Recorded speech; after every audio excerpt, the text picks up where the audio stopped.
എല്ലാവർക്കും നമസ്കാരം. വേദിയിലിരിക്കുന്ന ബഹുമാനപ്പെട്ട സ്പീക്കർ എൻ ഷംസീർ സാർ, ബഹുമാനപ്പെട്ട deputy speaker Chittayam Gokumar sir, Kerala legislature secretariat association general secretary Shri Arun S, Kerala legislature secretariat staff federation general secretary Vinod V, Kerala legislature secretariat employees organisation general secretary V A Binu, Kerala legislature secretariat staff association general secretary Sathikumar S, additional secretary M S Vijayan, ഇവിടെ ഈ സദസ്സിൽ എത്തിച്ചേർന്നിരിക്കുന്ന ബഹുമാനപ്പെട്ട സ്പീക്കറുടെയും ഡെപ്യൂട്ടി സ്പീക്കറുടെയും personal staff അംഗങ്ങൾ, നിയമസഭയിലെ എൻ്റെ സഹപ്രവർത്തകരായ ഓഫീസർമാർ, മറ്റ് ഉദ്യോഗസ്ഥർ, MLA മാരുടെ PA മാർ, എല്ലാവർക്കും എൻ്റെ വിനീതമായ നമസ്കാരം.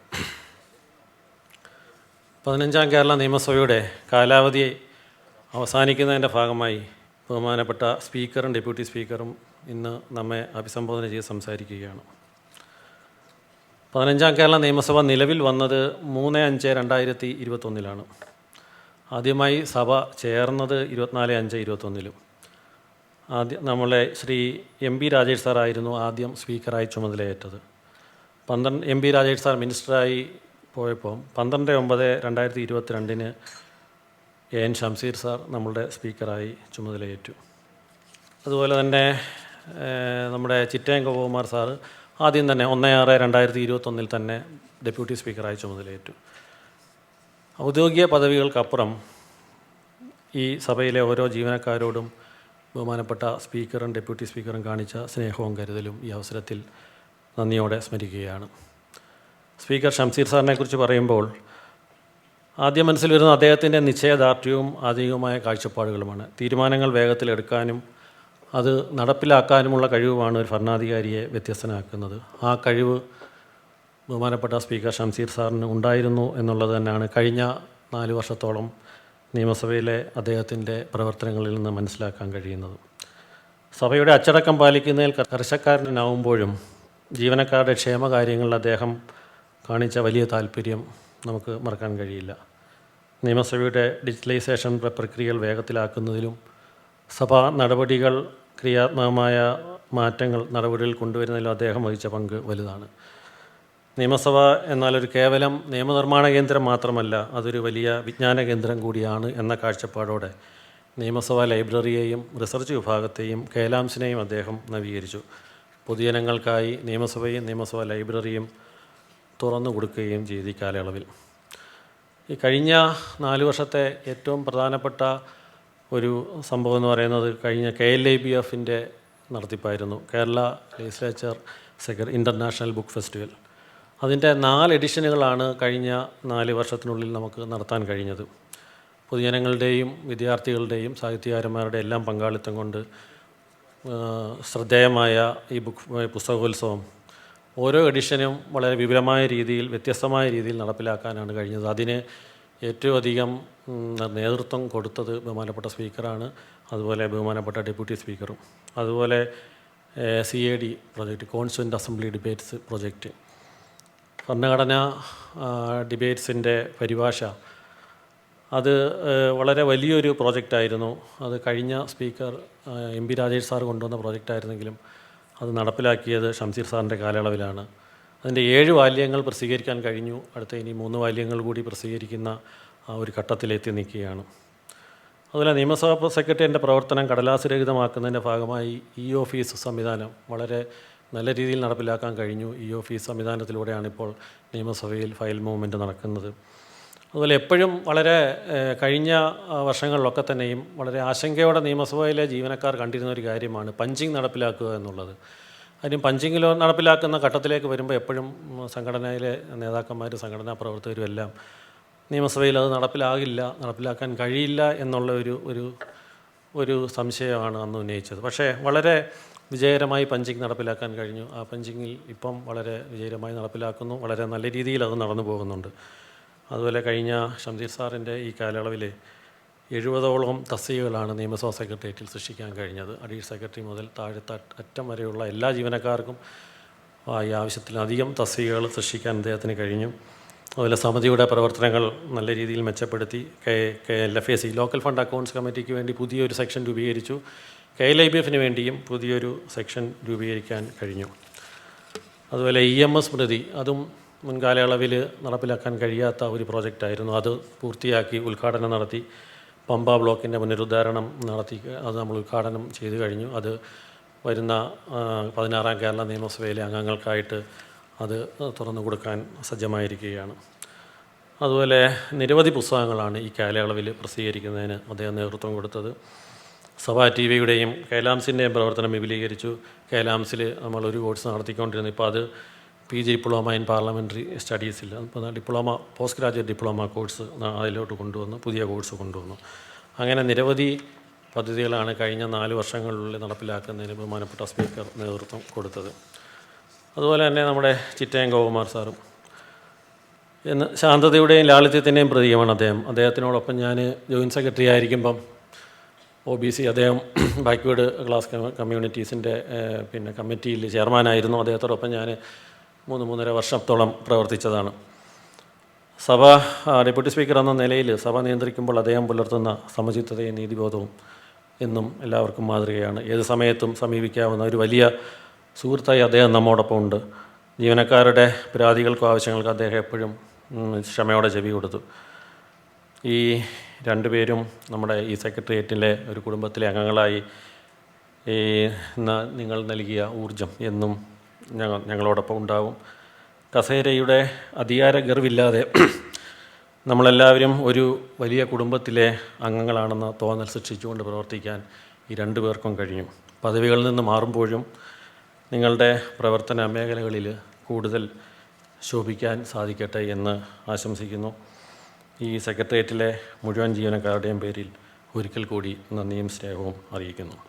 എൻ്റെ കടമയിലേക്ക് കടക്കുന്നു.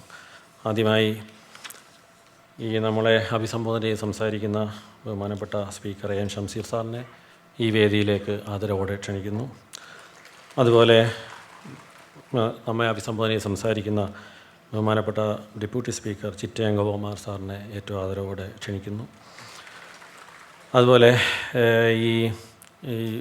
ഈ വേദിയിൽ ആശംസ അർപ്പിച്ച് സംസാരിക്കുന്ന Kerala legislative secretary association general secretary Arun S, Kerala legislative secretary staff federation general secretary Vinod V, Kerala legislative secretariat employees organisation general secretary Binu VA, Kerala legislative secretariat staff association general secretary Sathikumar S എന്നിവരെയും ഈ വേദിയിലേക്ക് സ്വാഗതം ചെയ്യുന്നു.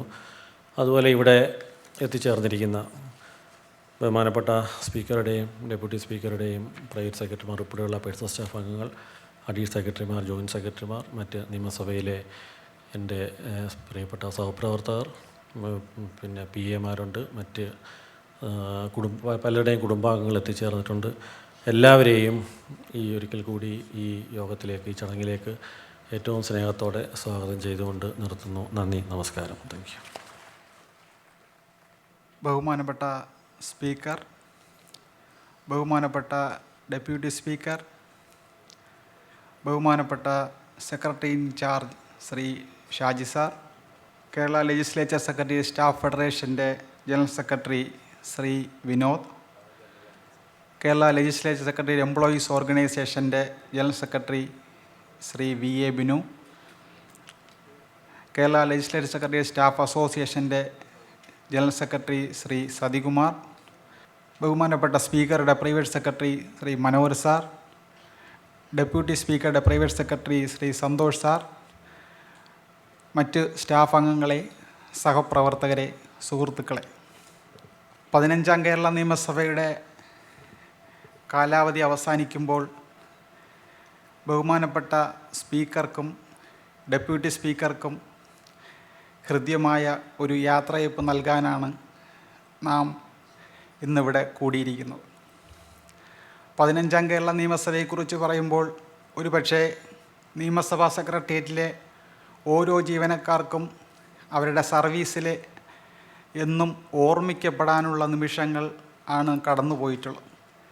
അത് പറയാൻ കാരണം ഈ നിയമസഭയും നിയമസഭാ കോംപ്ലക്സും ഒരു ഭരണഘടനാ സ്ഥാപനം മാത്രമല്ല എന്നും ഇത് ഏതൊരു സാധാരണ ജനങ്ങൾക്കും ആക്സസബിളായിട്ടുള്ള ഒരു സ്ഥാപനമാണെന്നും നൂറുകണക്കിന് ആയിരക്കണക്കിന് കുട്ടികളെ അക്ഷരങ്ങളുടെ ലോകത്തേക്ക് കൈപിടിച്ചാനയിച്ച 4ഓളം പുസ്തകോത്സവങ്ങൾക്കും സാക്ഷ്യം വഹിച്ച ഒരു നിയമസഭാ സ്പീക്കറാണ് ഈ 15ാം കേരള നിയമസഭയിൽ നമുക്ക് ഉണ്ടായിട്ടുള്ളത്. ബഹുമാനപ്പെട്ട സ്പീക്കറെക്കുറിച്ച് പറയുമ്പോൾ അദ്ദേഹം ഭരണഘടനാപരമായിട്ടുള്ള കർത്തവ്യങ്ങളും ഉത്തരവാദിത്വങ്ങളും വളരെ കൃത്യമായി നിർവഹിക്കുമ്പോൾ തന്നെ അതോടൊപ്പം സാംസ്കാരിക കേരളത്തിന് പുതുതലമുറയ്ക്ക് വഴിതെറ്റുന്ന പുതുതലമുറയ്ക്ക് വായനയാണ് ലഹരി എന്ന പേരിൽ ഒരു പുസ്തകോത്സവം സംഘടിപ്പിച്ച് അത് വളരെ നന്നായി സംഘടിപ്പിക്കാനും സാധിച്ചു എന്നുള്ളതാണ്. ആ സംഘടിപ്പിക്കാൻ സാധിച്ചതിൽ ഈ നിയമസഭയിലെ എല്ലാ ജീവനക്കാരുടെയും പ്രവർത്തനങ്ങളും ഞാൻ ഓർമ്മിക്കുന്നു. ഒരുപക്ഷെ കേരളത്തിൽ വിവിധ സ്ഥാപനങ്ങൾ അല്ലെങ്കിൽ മാധ്യമ സ്ഥാപനങ്ങളുടെ പിന്തുണയില്ലാതെ ഒരു പുസ്തകോത്സവം സംഘടിപ്പിച്ച് വിജയിപ്പിച്ചിട്ടുള്ളത് ഈ കേരള നിയമസഭാ സെക്രട്ടേറിയറ്റിലായിരിക്കും. നിയമസഭാ സ്പീക്കർ എന്നുള്ള നിലയിൽ അദ്ദേഹം ചരിത്രത്തിൽ അല്ലെങ്കിൽ സഭാനാഥനായി രേഖപ്പെടുത്തുന്നത് സ്പീക്കർ എന്ന് മാത്രമായിരിക്കില്ല, അദ്ദേഹം ഒരു സാംസ്കാരിക നായകൻ കൂടി ആയിരിക്കും എന്നുള്ളത് വളരെ പ്രാധാന്യത്തോട് കേരളം ഓർമ്മിക്കും എന്ന് ഞാൻ വിശ്വസിക്കുന്നു. അദ്ദേഹത്തിൻ്റെ കടമയും ഉത്തരവാദിത്തങ്ങളും നിർവഹിക്കുമ്പോൾ തന്നെ അദ്ദേഹം ദീർഘവീക്ഷണമുള്ള ക്രാന്തദർശിയായിട്ടുള്ള ഒരു ഭരണകർത്താവ് കൂടെയായിരുന്നു. അത് പ്രത്യേകിച്ച് പറയാൻ കാരണം നിയമസഭാ മ്യൂസിയത്തിനെ സംബന്ധിച്ചിടത്തോളം കേരളത്തിൻ്റെ ആദ്യത്തെ മുഖ്യമന്ത്രിയായ EMSൻ്റെ ഒരു സ്മൃതി കഴിഞ്ഞ 10 വർഷക്കാലമായി മുടങ്ങിക്കിടക്കുകയായിരുന്നു. അത് ഈ 15ാം കേരള നിയമസഭയിൽ അദ്ദേഹത്തിൻ്റെ ആജ്ഞാശക്തിയും സംഘടനാ പാഠവും കൊണ്ട് അത് പൂർത്തിയാക്കാൻ സാധിച്ചു എന്നുള്ളതാണ്. ബഹുമാനപ്പെട്ട സ്പീക്കറെക്കുറിച്ച് പറയുമ്പോൾ സംഘടനയ്ക്കതീതമായി ഒരുപക്ഷെ ഏറ്റവും ഹൃദ്യമായി കാണാനും സംസാരിക്കാനും ഉള്ള ഒരു അവസരം കിട്ടിയിട്ടുള്ള അതുപയോഗിച്ചിട്ടുള്ള ഒരാളാണ് ഞാൻ. അദ്ദേഹത്തിൻ്റെ നാട്ടിൽ 6 തവണ ഞങ്ങൾക്ക് നേരിട്ട് സംസാരിക്കാനും ഇടപഴകാനുമുള്ള അവസരം ഉണ്ടായിട്ടുണ്ട്. അദ്ദേഹം ഞങ്ങൾ പോയി പറഞ്ഞിട്ടുള്ള ഒരു കാര്യമൊഴികെ മറ്റെല്ലാ കാര്യങ്ങളും ചെയ്തിട്ടുണ്ടും എന്ന് ഞാൻ വിശ്വസിക്കുന്നു.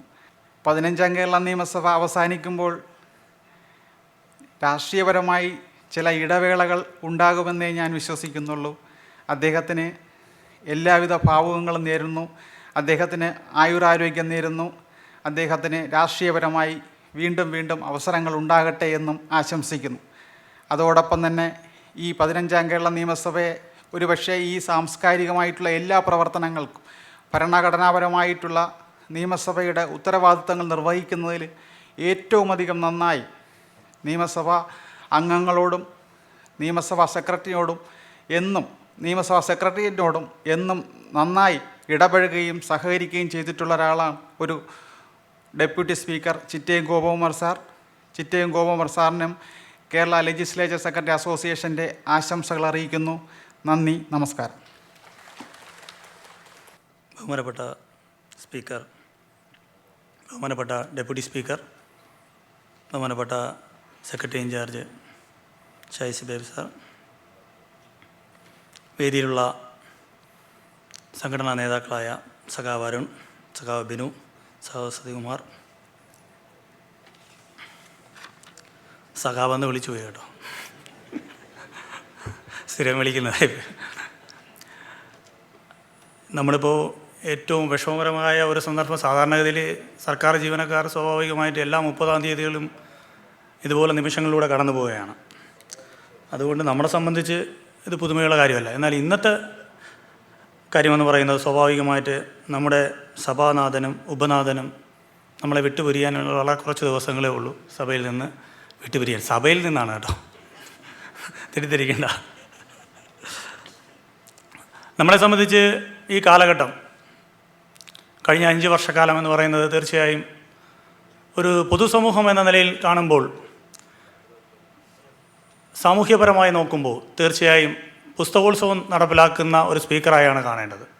കാരണം പൊതുജനങ്ങൾ, അതുവരെ നിയമസഭ എന്ന അങ്കണം നിയമസഭാ സാമാജികർക്കും ഒരുപക്ഷെ സർക്കാർ ഉദ്യോഗസ്ഥരോ നിയമസഭാ ജീവനക്കാരിലും മാത്രം പരിമിതപ്പെടുമ്പോൾ പൊതുസമൂഹത്തിലുള്ള ആൾക്കാർക്കും സാധാരണക്കാർക്കും വിദ്യാർത്ഥികൾക്കുൾപ്പെടെയുള്ള പൊതുസമൂഹത്തിലെ എല്ലാ പേർക്കും നിയമസഭാ അങ്കണം കാണാൻ കഴിഞ്ഞു എന്നുള്ളതാണ് ഈ കാലഘട്ടത്തിൽ ഞാൻ കാണുന്ന ഒരു മഹത്തരമായ കാര്യം. പലരും പുറത്തു നിന്ന് കണ്ടിരുന്ന നിയമസഭാ അങ്കണങ്ങളെല്ലാം സാധാരണക്കാരായ ജനങ്ങൾക്ക് തുറന്നു കൊടുക്കപ്പെട്ട ഒരു കാലഘട്ടമായിരുന്നു ഇത്. ആ പുസ്തകോത്സവത്തിൻ്റെ മറവിൽ അത്തരത്തിലുള്ള ഒരു വലിയ ഗുണം പൊതുസമൂഹത്തിനുണ്ടായി. മറ്റൊന്ന് വായന. ഇന്ന് അന്യം നിന്നുകൊണ്ടിരുന്ന മൊബൈൽ ഉൾപ്പെടെയുള്ള സംവിധാനങ്ങളിലേക്ക് കടന്ന നമ്മുടെ വായനാശീലങ്ങൾ തിരികെ കൊണ്ടുവരാൻ ഒരു പരിധിവരെ ഈ പുസ്തകോത്സവം കഴിഞ്ഞു എന്നുള്ളതൊരു മഹത്തരമായ കാര്യം തന്നെയാണ്.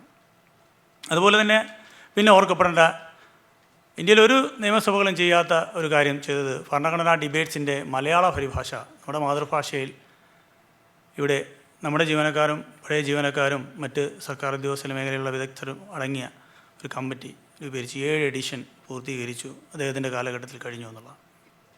അത്തരത്തിൽ മഹത്തരമായ കുറേ നിയമസഭാ കാര്യങ്ങൾ പൊതുജനങ്ങളിലേക്ക് എത്തപ്പെടാനും ഈ കാലയളവിൽ കഴിഞ്ഞു. എനിക്കും 10 വർഷക്കാലം വ്യക്തിപരമായി പൊതുജനങ്ങളെ നേരിട്ട് സേവിക്കാനുള്ള ഒരു അവസരം കിട്ടി. ഡെപ്യൂട്ടി സ്പീക്കറുടെ ഓഫീസിൽ തുടർച്ചയായി 10 വർഷം പ്രവർത്തിക്കാനുള്ള ഒരു അവസരം കിട്ടി. നിയമസഭാ ജീവനക്കാരുടെ ഉപരി പൊതുസമൂഹത്തിലും അവരോടൊപ്പം പല മേഖലയിൽ ഇടപെടാൻ കഴിഞ്ഞു. സാധാരണക്കാരായ ആൾക്കാർക്ക് എന്തെങ്കിലുമൊക്കെ ചെയ്യാനുള്ള ഒരവസരം കിട്ടി എന്നുള്ളത് തീർച്ചയായും എനിക്കും ഒരു പുതിയ അനുഭവമായിരുന്നു. തീർച്ചയായും അദ്ദേഹത്തിൻ്റെ രാഷ്ട്രീയത്തിൽ യൗവന കാലഘട്ടം എന്നാണ് പറയുന്നത് ഇവരെല്ലാം.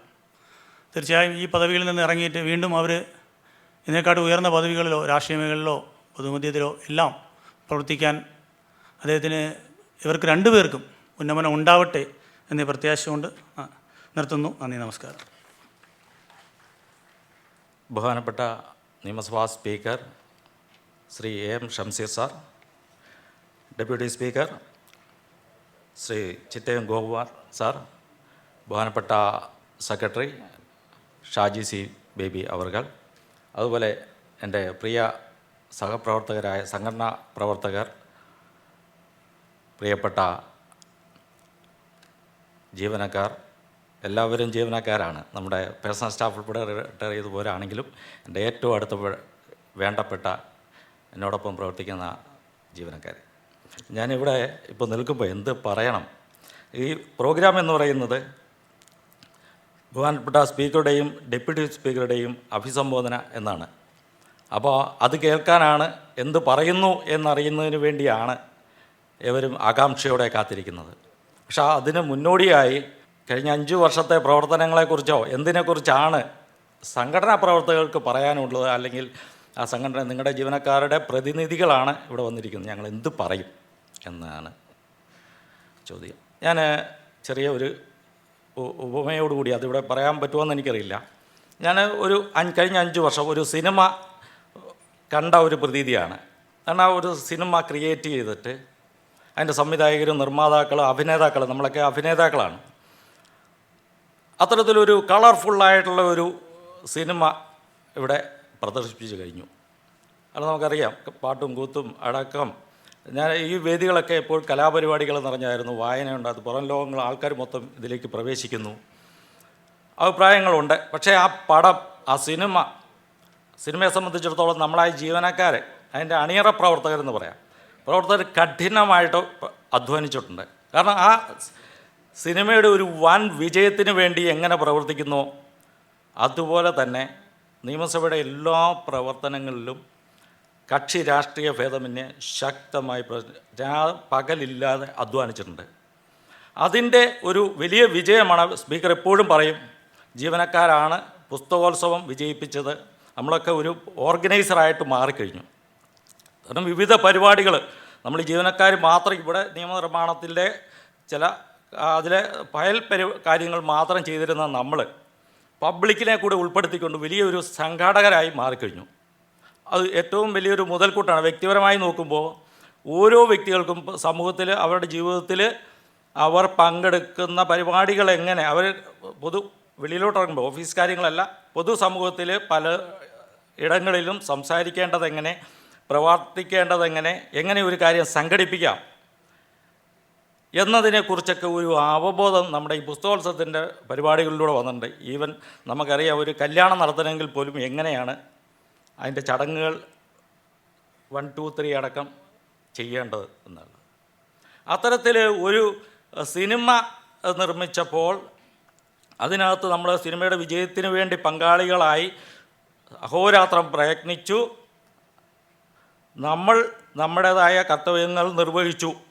പരിപൂർണമായിട്ട് എനിക്ക് പറയാൻ പറ്റും. ഇവിടുത്തെ ജീവനക്കാർ സംഘടന, രാഷ്ട്രീയ കക്ഷി, രാഷ്ട്രീയ ഭേദമന്യേ പറയുന്ന കാര്യങ്ങൾ കൃത്യമായി ചെയ്തു. അത് വൻ ഭൂരിപക്ഷത്തോടു കൂടി, അല്ലെങ്കിൽ വൻ വിജയമായി എല്ലാവർക്കും ഹൃദയത്തിൻ്റെ ഭാഷയിൽ സന്തോഷത്തോടെ ആ പരിപാടി വിജയകരമാക്കാൻ സാധിച്ചു. പക്ഷെ ആ സിനിമ ഇറങ്ങിയപ്പോൾ സാമ്പത്തികപരമായിട്ട് ആ സിനിമ ഫ്ലോപ്പായിപ്പോയി. സാമ്പത്തിക ലാഭം ഇല്ലായിരുന്നു. പക്ഷെ ഓരോ വ്യക്തികൾക്കും അവരവർ ചെയ്ത കാര്യങ്ങളിൽ കൃത്യമായ സാറ്റിസ്ഫാക്ഷൻ ഉണ്ട്. അപ്പോൾ ഞാൻ പറഞ്ഞു വന്നതിൻ്റെ പൊരുൾ മനസ്സിലായി കാണും. അതുകൊണ്ട് ഈ നിയമസഭയുടെ കാര്യങ്ങളിൽ കൃത്യമായി പ്രതിപക്ഷ സംഘടന എന്ന നിലയിൽ കൃത്യമായി കാര്യങ്ങൾ അവതരിപ്പിക്കാനും, അതുപോലെ തന്നെ സ്പീക്കർ എന്ന നിലയിൽ, ഡെപ്യൂട്ടി സ്പീക്കർ എന്ന നിലയിൽ അവർ പറയുന്ന കാര്യങ്ങൾ, ഈ നിയമസഭയ്ക്ക് ആവശ്യമായ കാര്യങ്ങൾ കൃത്യമായി ഒരു അപവാദങ്ങൾക്കോ ദുഷ്പ്രചരണങ്ങൾക്കോ ഇട നൽകാതെ, വെളിയിലേക്ക് ഒരു വാർത്തകളും നൽകാതെ, നിയമസഭയുടെ ഒരു മറു രാജ്യങ്ങളിലേക്ക് വരെ അതിൻ്റെ പ്രശസ്തി നേടത്തക്ക രീതിയിലുള്ള പ്രവർത്തനങ്ങൾ സ്പീക്കറും ഡെപ്യൂട്ടി സ്പീക്കറും കൊണ്ടുവരുമ്പോൾ അതിനെ പ്രോത്സാഹിപ്പിച്ച് അതിന് വേണ്ട ചിട്ടവട്ടങ്ങൾ ഒരുക്കുക എന്നുള്ള ഒരു ജീവനക്കാരൻ്റെ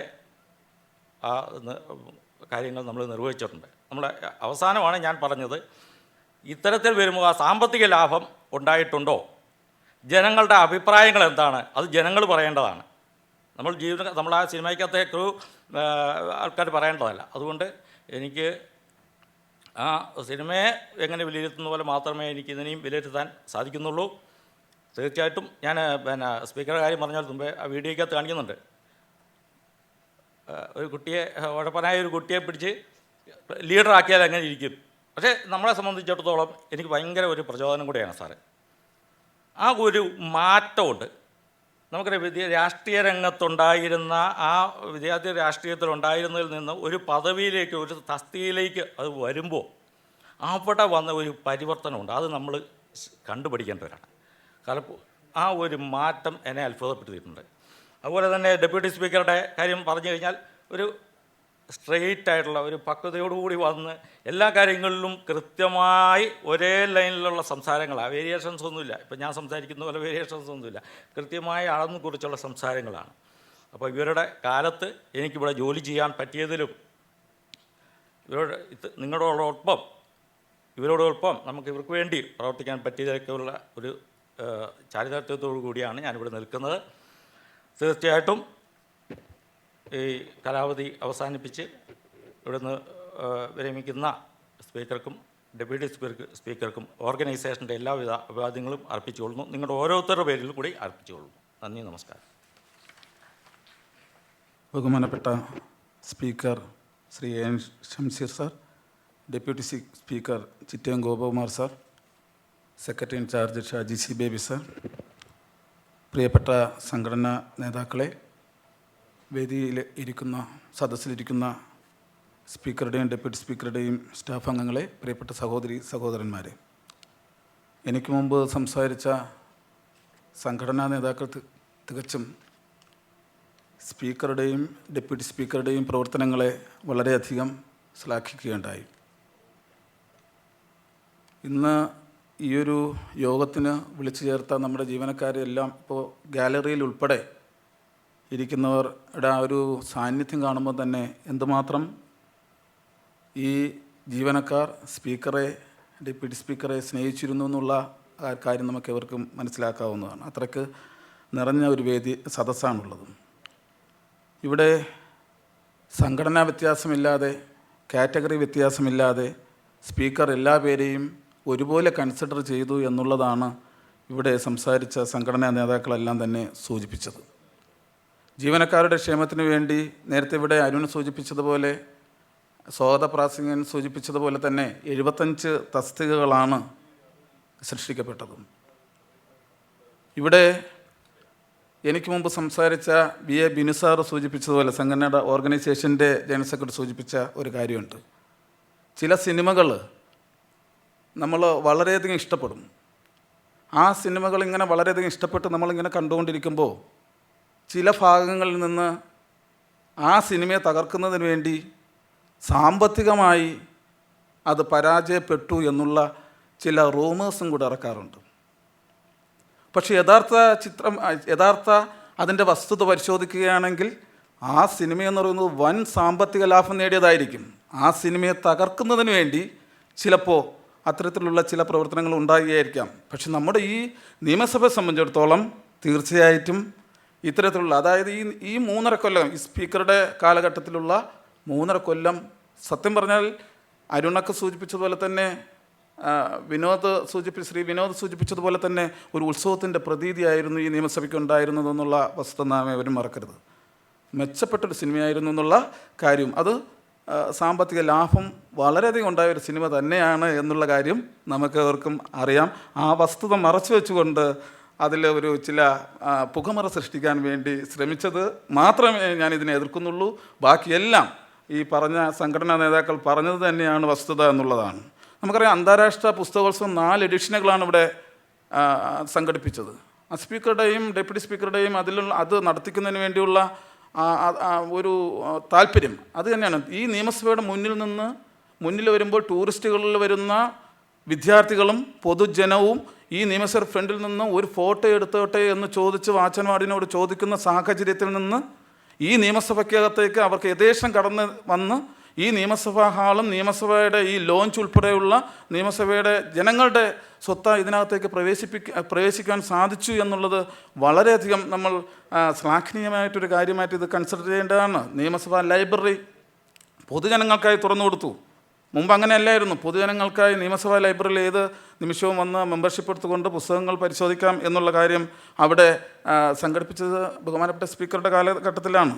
ഭരണഘടനാ ഡിബേറ്റ്സ് മലയാളത്തിലേക്ക് തർജ്ജമ ചെയ്യാൻ, ജനാധിപത്യം ധ്വംസിക്കപ്പെടുന്ന ഈ കാലഘട്ടത്തിൽ തീർച്ചയായും ഈ ഭരണഘടന എങ്ങനെയാണ് എഴുതി ഉണ്ടാക്കിയതെന്ന് കേരളത്തിലെ സാധാരണക്കാരായ ജനങ്ങൾക്ക് ഉൾപ്പെടെ മനസ്സിലാക്കുന്നതിന് വേണ്ടിയുള്ളൊരു ശ്രമത്തിൻ്റെ ഭാഗമായിട്ടാണ് ബഹുമാനപ്പെട്ട സ്പീക്കർ ഈ CAD സെക്ഷൻ രൂപീകരിച്ചതും അത്തരത്തിലുള്ളൊരു തർജ്ജമയിലേക്ക് കടന്നതും അതിൻ്റെ വോളിയൂംസ് പ്രസിദ്ധീകരിച്ചതും. ഞാൻ കോട്ടയത്തൊരു സംഘടനാ സമ്മേളനത്തിൽ പ്രസംഗിച്ചുകൊണ്ടിരിക്കെ വശാൽ ഈ കാര്യം സൂചിപ്പിക്കുകയുണ്ടായി.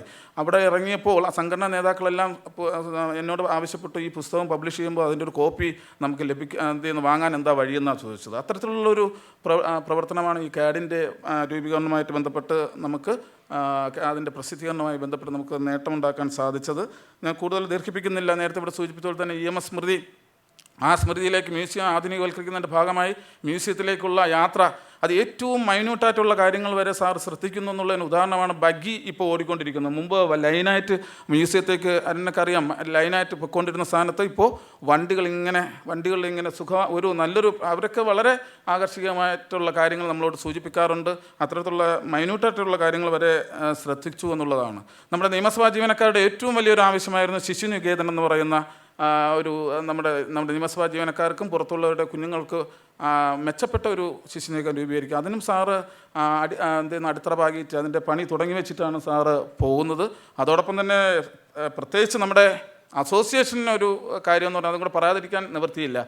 അസോസിയേഷൻ്റെ ദീർഘനാളത്തെ ആവശ്യമായിരുന്നു ഒരു സംഘടനാ ഹാള് വേണമെന്നുള്ളത്. നമ്മുടെ സംഘടനാ പരിപാടികൾ നടക്കുമ്പോൾ എല്ലാവരും പുറത്തായിരിക്കുന്ന, നേതാക്കൾ മാത്രം പ്രസംഗിക്കുന്നവർ മാത്രം അകത്തും ബാക്കിയുള്ളവർ പുറത്തും നിന്നിരുന്നൊരു സാഹചര്യത്തിൽ നിന്ന് ആ ഒരു സംഘടനാ ഹാൾ അനുവദിച്ചത് മാത്രമല്ല അതിൻ്റെ ഒരു പ്രസക്തി എന്ന് പറയുന്നത്, നമ്മൾ മുൻകാല സ്പീക്കർമാരോടെല്ലാം നിരന്തരമായി ആവശ്യപ്പെട്ടുകൊണ്ടിരിക്കുകയായിരുന്നു അത്തരത്തിലുള്ളൊരു സംഘടനാ ഹാള് വേണമെന്നുള്ളത്. പക്ഷേ അത് നമ്മൾ നിന്ന് ആവശ്യപ്പെട്ടപ്പോൾ നമ്മുടെ ആവശ്യം മനസ്സിലാക്കിക്കൊണ്ട് അത് അനുവദിക്കുക എന്നുള്ളത് ഒരു പ്രധാനപ്പെട്ട കാര്യം തന്നെയാണ്. അതിന് സംഘടനയുടെ മുഴുവൻ നന്ദിയും ബഹുമാനപ്പെട്ട സ്പീക്കർക്ക് അറിയിക്കുകയാണ്.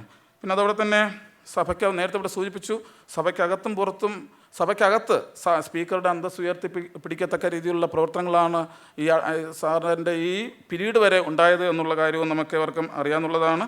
ചെയർമാൻമാരുടെ പാനലിലേക്ക് 2 പ്രാവശ്യം മുഴുവൻ വനിതാ പ്രാതിനിധ്യം നടപ്പിലാക്കിക്കൊണ്ട് അതിനും ഒരു പുതിയ തുടക്കം കുറിച്ചു ബഹുമാനപ്പെട്ട സ്പീക്കർ എന്ന് പറയുന്നത്. ഇപ്പോൾ ഈ നിയമസഭാ സംവിധാനം നമ്മുടെ നിയമസഭാ സെക്രട്ടേറിയറ്റിലാകെ അതിൻ്റെ അന്തിമഘട്ടത്തിലാണ്. അതോടൊപ്പം തന്നെ നിയമസഭാ സാമാജികരുടെ വാസസ്ഥലത്ത് അവിടെ പമ്പ ബ്ലോക്ക് എന്ന് പറയുന്ന, അല്ലെങ്കിൽ തിരുവനന്തപുരം സിറ്റിയിൽ നിന്ന് നോക്കിക്കഴിഞ്ഞാൽ നിയമസഭയുടെ മുകളിലൊക്കെ നിന്ന് നോക്കിക്കഴിഞ്ഞാൽ തലയുയർത്തി പിടിച്ച് നിൽക്കുന്ന തരത്തിലുള്ള ഒരു കെട്ടിട നിർമ്മാണം പമ്പ ബ്ലോക്ക് എന്ന് പറയുന്നത്, അതും ഉദ്ഘാടനം നിർവഹിച്ച് മുന്നോട്ട് പോകാൻ ബഹുമാനപ്പെട്ട സ്പീക്കറിന് സാധിച്ചു എന്നുള്ളത് നേരത്തെ ഇവിടെ സൂചിപ്പിച്ചതുപോലെ തന്നെ ഈ നിയമസഭയുടെ ചരിത്രത്തിൽ നമ്മൾ സ്പീക്കർമാരുടെ കാര്യങ്ങൾ ആ താളുകൾ മറിച്ച് നോക്കുമ്പോൾ എൻ ഷംസീർ സാർ എന്ന് പറയുന്ന ബഹുമാനപ്പെട്ട സ്പീക്കറുടെ സ്ഥാനം അതിൻ്റെ മുൻപന്തിയിൽ തന്നെയായിരിക്കും എന്നുള്ള കാര്യം എടുത്തു പറയേണ്ടതാണ്. ഒരുപക്ഷെ ഈ 3.5 കാലം നിയമസഭാ സെക്രട്ടേറിയറ്റിലെ ജീവനക്കാർക്ക് ഇത്തരത്തിലുള്ള മെച്ചപ്പെട്ട നേട്ടങ്ങൾ ഉണ്ടാകുന്നതോടൊപ്പം തന്നെ അദ്ദേഹത്തിന് വ്യക്തിപരമായി 2 വിഷമങ്ങളുണ്ടായ ഒരു സാഹചര്യം കൂടിയാണ്. അദ്ദേഹത്തിൻ്റെ ഉമ്മയും സഹോദരിയെയും നഷ്ടപ്പെട്ട ഒരു കാലം കൂടിയാണ് ഈ നിയമസഭാ സ്പീക്കർ ആയിരുന്ന ഈ കാലഘട്ടം. അദ്ദേഹത്തിൻ്റെ വിഷമത്തിൽ ആ സമയങ്ങളിലെല്ലാം നമ്മൾ പങ്കുചേർന്നിരുന്നു. അതോടൊപ്പം ഈ നിയമസഭ നേരത്തെ സൂചിപ്പിച്ചതുപോലെ തന്നെ നിയമസഭാ സെക്രട്ടേറിയറ്റിൻ്റെ ചരിത്രത്തിൽ സ്ഥാനം പിടിച്ചിട്ടാണ് ഒരു ഇടവേളയ്ക്ക് ശേഷം അദ്ദേഹം തീർച്ചയായിട്ടും ഈ നിയമസഭയിൽ തന്നെ മറ്റൊരു വേഷത്തിൽ ഒരു സാമാജികനായി എത്തുമെന്നുള്ള കാര്യത്തിൽ യാതൊരു സംശയവും വേണ്ട. അദ്ദേഹത്തിന് എല്ലാവിധ ആശംസകളും കേരള ലെജിസ്ലേച്ചർ സെക്രട്ടറി സ്റ്റാഫ് അസോസിയേഷന് വേണ്ടി ആശംസിക്കുകയാണ്. ബഹുമാനപ്പെട്ട ഡെപ്യൂട്ടി സ്പീക്കർക്കൊപ്പം നിന്ന് അദ്ദേഹം നേരത്തെ ഇവിടെ സൂചിപ്പിച്ച പോലെ തന്നെ വളരെ സൗമ്യമായ പെരുമാറ്റം കൊണ്ട് വളരെയധികം കൂടുതൽ കാര്യങ്ങളും നമ്മുടെ സംഘടനയുമായി ബന്ധപ്പെട്ട് അദ്ദേഹത്തോട് സംസാരിച്ചിട്ടില്ലെങ്കിൽ പോലും തീർച്ചയായിട്ടും നമുക്ക് നമ്മുടെ മുന്നിൽ നിൽക്കുമ്പോൾ അദ്ദേഹത്തിൻ്റെ ആ സൗമ്യമായ പെരുമാറ്റവും സംസാരവും എല്ലാം ഈ നിയമസഭയ്ക്ക് അർഹതപ്പെട്ട ഒരു ഡെപ്യൂട്ടി സ്പീക്കർ തന്നെയാണ് നമുക്ക് ലഭിച്ചത് എന്നുള്ള കാര്യം നമുക്കേവർക്കും അറിയാം. അദ്ദേഹത്തിനും ഈ നേരത്തെ സൂചിപ്പിച്ചതുപോലെ തന്നെ ഇടവേളയ്ക്ക് ശേഷം ഇവിടേക്ക് കടന്നു വരാൻ സാധിക്കട്ടെ എന്ന് ആശംസിച്ചുകൊണ്ട് കേരള ലെജിസ്ലേച്ചർ സെക്രട്ടേറിയറ്റ് സ്റ്റാഫ് അസോസിയേഷന് വേണ്ടി ഒരിക്കൽ കൂടി ബഹുമാനപ്പെട്ട സ്പീക്കറെയും ബഹുമാനപ്പെട്ട ഡെപ്യൂട്ടി സ്പീക്കർക്കും എല്ലാവിധ ആശംസകളും അർപ്പിച്ചുകൊണ്ട് നിർത്തുന്നു. അഭിവാദ്യങ്ങൾ.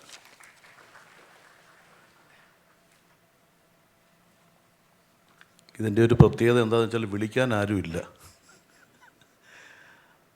തിരക്കഥ സംഭാഷണ സംവിധാനം അവരവർ തന്നെ നിർവഹിക്കുക എന്നുള്ളതാണ്. ഈ ചടങ്ങിൽ പങ്കെടുത്തുകൊണ്ടിരിക്കുന്ന ഏറ്റവും സ്നേഹം നിറഞ്ഞ ബഹുമാനായ സ്പീക്കർ എൻ ഷംസീർ,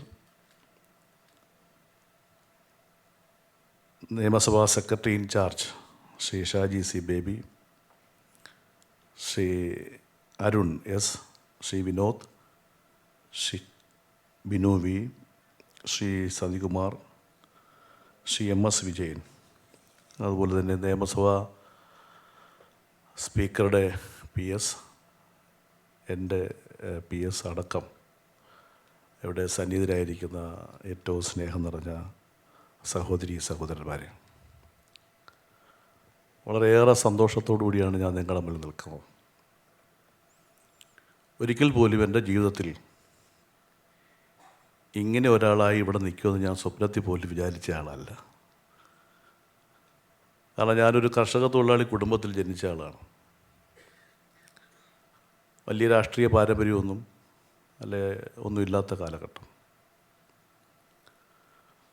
എല്ലാം വന്നു ചേർന്നതാണ് അപ്രതീക്ഷിതമായി. വിദ്യാർത്ഥി രാഷ്ട്രീയത്തിലൂടെ പൊതുപ്രവർത്തനത്തിലേക്ക് വന്നു. എല്ലാം യാദൃച്ഛികമാണ് എന്ന് വേണമെങ്കിൽ പറയാം. ഞാൻ നിയമസഭാ സാമാജികനാകുന്നത് ജൂൺ 1 സത്യപ്രതിജ്ഞ ചെയ്തത്. ജൂൺ 1 എൻ്റെ ഒരു ഭാഗ്യദിനമാണ്. കാരണം ജൂൺ 1 ഞാൻ കല്യാണം കഴിച്ചത്.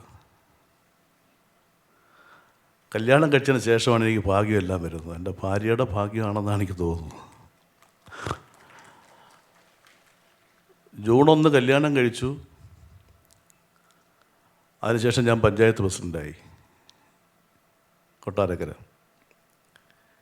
പിന്നീട് അടുത്ത ജൂൺ 1, ഏതാണ്ട് കുറേ കാലത്തിന് ശേഷം ഒരു ജൂൺ 1 MLA ആയി സത്യപ്രതിജ്ഞ ചെയ്തു ഞാൻ.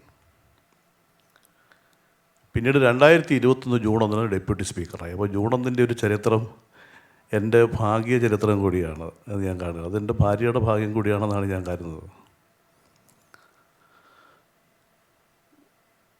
ഒരുപക്ഷേ സ്പീക്കർക്ക് ഒരുപാട് രാഷ്ട്രീയ കടന്നു വരാനുള്ള സാഹചര്യങ്ങൾ കണ്ണൂരായതുകൊണ്ടുണ്ടായിരിക്കാം. പക്ഷേ ഞാനൊരു ചെറിയ കുഗ്രാമത്തിലാണ് ജനിച്ചത്. ചിറ്റയം എന്ന് പറഞ്ഞ സ്ഥലം എന്ന് പറഞ്ഞാൽ കൊല്ലമാണ്, പെരുന്നാട്. പെരുമൺ ദുരന്തം ഉണ്ടായ സ്ഥലമാണ്, തൊട്ടിപ്പുറത്താണ്. അതായത് അഷ്ടമുടി കായലിൻ്റെ നടുക്കാണ്. അഷ്ടമുടി കായൽ എന്ന് പറഞ്ഞാൽ 8 കായലാണ് അഷ്ടമുടി കായൽ. അത് നടുക്കാണ് എൻ്റെ സ്ഥലം. അതിമനോഹരമായ സ്ഥലമാണ്. ഇപ്പോൾ എല്ലാവരും അവിടെ പോകുന്നുണ്ട്, ഈ ബോട്ടിൽ പോയി കായലിൻ്റെ നടുക്ക് ഇറങ്ങി നിൽക്കുന്നുണ്ട്, സാമ്പ്രാണിക്കൊടിയിൽ. അപ്പോൾ അത്രയും വളരെ ഭാഗ്യം കിട്ടിയ ഒരാളാണ് ഞാൻ. നിയമസഭാ അംഗമായിരുന്ന ജി കാർത്തിയൻ ആണ് നിയമസഭയുടെ സ്പീക്കർ. പിന്നീട് ശ്രീരാമകൃഷ്ണൻ അദ്ദേഹം സ്പീക്കറായി. ആ സമയത്ത് എനിക്ക് ഒരു ഭാഗ്യം കിട്ടിയത് നിയമസഭ പാനൽ ഓഫ് ചെയർമാനായി ഇരിക്കാൻ അവസരം ലഭിക്കുകയുണ്ടായി. അപ്പോൾ ഈ നിയമസഭാ അംഗമായി വരുമ്പോൾ എൻ്റെ ഒരു പ്രതീക്ഷ എന്താ വെച്ചാൽ എല്ലാവരും നമ്മളെ സഹായിക്കുമെന്നായിരുന്നു. ആരും സഹായിക്കാനില്ലായിരുന്നു. നമ്മൾ സ്വയം എല്ലാം പഠിക്കുക എന്നുള്ളതാണ് ഏറ്റവും പ്രധാനപ്പെട്ട കാര്യം. അപ്പം ഞാനന്ന് ഒരു ക്വസ്റ്റ്യൻ ചോദിക്കാൻ ചെന്നപ്പോൾ നിയമസഭയിൽ അന്ന് എൻ്റെ ക്വസ്റ്റ്യൻ അച്ചടിച്ച് വന്നു. എനിക്കൊരു കാര്യവും അറിയില്ലായിരുന്നു എന്താണെന്ന് സംഭവിച്ചു. അപ്പം ഞാൻ എൻ്റെ തൊട്ടടുത്തുള്ള എൻ്റെ തന്നെ പാർട്ടിയുടെ നേതാവിനോട് ചോദിച്ചത് എങ്ങനെയാണ് ചോദിക്കുക, അത് നീ സ്വയം ചോദിച്ചാൽ മതി എന്ന് പറഞ്ഞു. ഞാൻ നല്ലതായിട്ട് അതിനെ കാണും. എന്തറിയോ, സ്വയം പഠിക്കാനുള്ള ആർജവമുള്ള ഒരാളായി എന്നെ മാറ്റുകയായിരുന്നു അതിൻ്റെ ലക്ഷ്യം. അല്ല നമുക്കെല്ലാം ചെയ്തു തന്നാൽ പിന്നെ നമ്മളെല്ലാവരെയും സഹായം സ്വീകരിക്കാൻ പറ്റും. എപ്പോഴും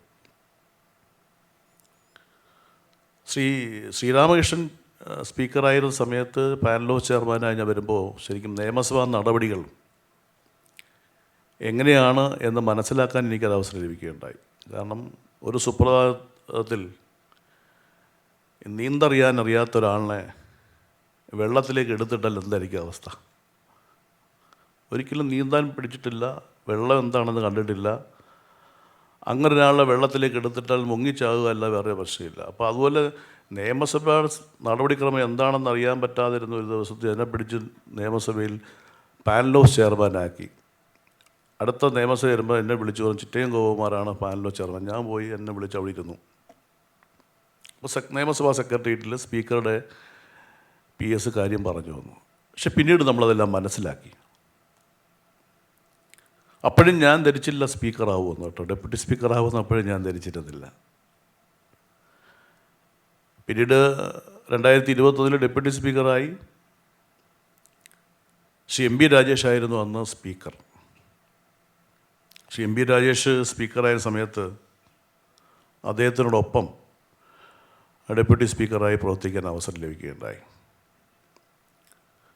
സെപ്റ്റംബർ 3 അദ്ദേഹം രാജിവെച്ചു. അത് കഴിഞ്ഞ് 12 പുതിയ സ്പീക്കർ വന്നു. ഇവൻ ഷംസീർ സ്പീക്കറായിട്ട് വന്നു. അപ്പം അദ്ദേഹം രാജിവെച്ചപ്പോൾ രാജിക്കത്ത് എനിക്കാണ് നൽകിയത്. അപ്പം പുതിയ സ്പീക്കർ വരുന്നവരെ സ്പീക്കറായിരിക്കാനുള്ള ഭാഗ്യം കൂടി ലഭിച്ച ഒരാളാണ് എന്ന കാര്യം കൂടി ഞാൻ ഈ അവസരത്തിൽ ഓർമ്മിപ്പിക്കുകയാണ്. അതുമാത്രമല്ല, എനിക്കേറെ സന്തോഷം നൽകുന്ന അവസരം, ഇവിടെ ഒരുപാട് സ്പീക്കർമാരെയും ഡെപ്യൂട്ടി സ്പീക്കർമാരെയും തിരഞ്ഞെടുത്തു. ആ ഡെപ്യൂട്ടി സ്പീക്കർമാർക്കെല്ലാം എതിരാളി ഉണ്ടായിരുന്നു. എനിക്ക് എതിരാളിയില്ല. ഞാൻ യുനാനിമസായി തിരഞ്ഞെടുക്കപ്പെട്ട ആളായിരുന്നു. എതിരാളി ഇല്ലാതെ യുനാനിമസായി എല്ലാവരും അംഗീകരിച്ച് നിയമസഭയിലെ മുഴുവൻ MLA മാരും 140 MLA അംഗീകരിച്ച് തിരഞ്ഞെടുക്കപ്പെട്ടു വന്നുള്ള ഡെപ്യൂട്ടി സ്പീക്കറാണ് ഞാൻ. വളരെ സന്തോഷമുണ്ട്. 5 വർഷം വളരെ വേഗം കടന്നുപോയത് സത്യത്തിൽ ഇന്നലെ കഴിഞ്ഞ പോലെ തോന്നുന്നു. ഒരു സിനിമയിൽ മോഹൻലാൽ ചോദിക്കുന്ന പോലെ, സോമനാണ് ജയിലർ, എന്നെ കൊല്ലാതിരുന്നൂടെ എന്ന് ചോദിക്കുന്ന പോലെ ഈ ഡെപ്യൂട്ടി സ്പീക്കർ നീട്ടിക്കിട്ടാൻ വല്ല വഴിയുണ്ടോ എന്നുകൂടി ആലോചിച്ചു പോകുന്ന ഒരു നിമിഷം കൂടിയാണിത്. നല്ല അന്തരീക്ഷമായിരുന്നു. എല്ലാവരും നല്ലതുപോലെ സഹകരിക്കുന്ന ഉദ്യോഗസ്ഥരാണ് നിങ്ങളെല്ലാം. എനിക്കേറെ ഇഷ്ടം തോന്നിയ ഷംസീർ സ്പീക്കറായി വന്നതിന് ശേഷം ഇവിടെ വരുന്ന സൂചിപ്പിച്ച പോലെ നിയമസഭാ പുസ്തകോത്സവം 4 തവണ നമുക്ക് നടത്താൻ കഴിയും. എന്നെ സംബന്ധിച്ചിടത്തോളം ഞാനൊരു രാഷ്ട്രീയക്കാരനപ്പുറം ഒരു കലാകാരനായി മാറേണ്ട ആളായിരുന്നു. പക്ഷേ രാഷ്ട്രീയത്തിലൂടെ വന്നു, ഈ രംഗത്തേക്ക് കടന്നു വന്നു. എൻ്റെ കലാവൈഭവം പ്രകടിപ്പിക്കാൻ അവസരം തന്നത് ശ്രീ എൻ ഷംസീർ സ്പീക്കറായി വന്നതിന് ശേഷമാണ്. നിയമസഭയിൽ എനിക്ക് പാടാൻ അവസരം ലഭിച്ചത് അദ്ദേഹം പുസ്തകോത്സവം നടത്തിയതുകൊണ്ട് മാത്രമാണ് എന്ന് ഞാൻ ഈ അവസരത്തിൽ പറയാൻ ആഗ്രഹിക്കുകയാണ്. കാര്യം ഞാൻ സ്ഥാനാർത്ഥിയായ സമയത്ത് ഈ സ്വീകരണം ഏറ്റുവാങ്ങാൻ പോകുമ്പോഴൊക്കെ പാട്ട് പാടുമായിരുന്നു. പിന്നെ സ്വീകരണ സമയത്തായതുകൊണ്ട് ആരും കൂവത്തില്ലായിരുന്നു. പക്ഷേ ഇവിടെ ഈ പുസ്തകോത്സവം സംഘടിപ്പിച്ചപ്പോൾ എനിക്ക് കിട്ടിയ അനുഭവം എന്താണെന്ന് വെച്ച് കഴിഞ്ഞാൽ എൻ്റെ കലാവൈഭവം പ്രകടിപ്പിക്കാൻ ഈ നിയമസഭയിൽ അവസരം തന്നത് ശ്രീ എൻ ഷംസീർ സ്പീക്കറായി തുടങ്ങി വെച്ച പുസ്തകോത്സവമാണ് എന്നും എടുത്തു പറയാൻ ഞാൻ വീണ്ടും ആവർത്തിക്കുകയാണ്. അതുമാത്രമല്ല, ഏഷ്യാനെറ്റിൻ്റെ ഐഡിയ സ്റ്റാർ സിംഗർ കുട്ടികൾ എന്നോടൊപ്പം പാടാൻ കഴിഞ്ഞു.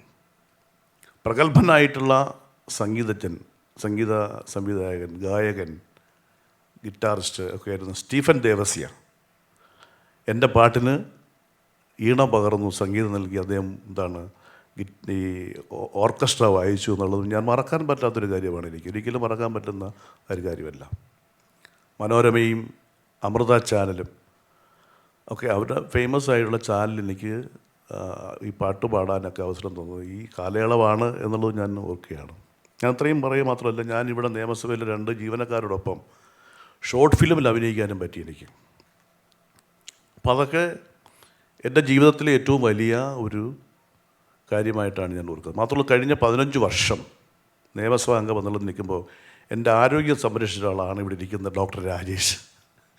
അദ്ദേഹത്തെ ഏറ്റവും അവസാനം ഞാൻ ഡെപ്യൂട്ടി സ്പീക്കറായ സമയത്തും എനിക്കൊരു പ്രശ്നം ഉണ്ടായപ്പോൾ ഓടി രാവിലെ വീട്ടിൽ വന്ന എന്നെ മെഡിക്കൽ കോളേജിൽ അഡ്മിറ്റ് ചെയ്യാൻ വേണ്ടി കൂടെ എന്നുള്ള. കാരണം അങ്ങനെ എല്ലാ കാര്യങ്ങളിലും ഡോക്ടറും ജീവനക്കാരും അതിൽ മുഴുവൻ ആളുകളും ഒരുമിച്ച് എന്നോടൊപ്പം സഹകരിച്ച ആളാണ്.